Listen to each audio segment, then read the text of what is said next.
precisely on the Indian slopes of the Himalayas, the exiled monks and lamas have been reduced to setting up makeshift monasteries.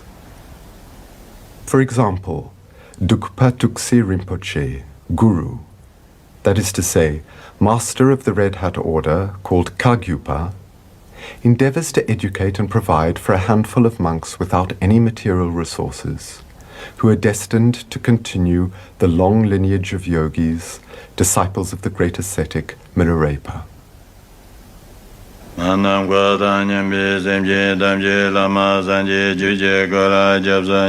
The study of the scriptures, of the doctrine, of the theoretical knowledge of wisdom, is the preferred approach of the yellow hats, who often practice it for years and years before engaging in more practical techniques of ascetic life.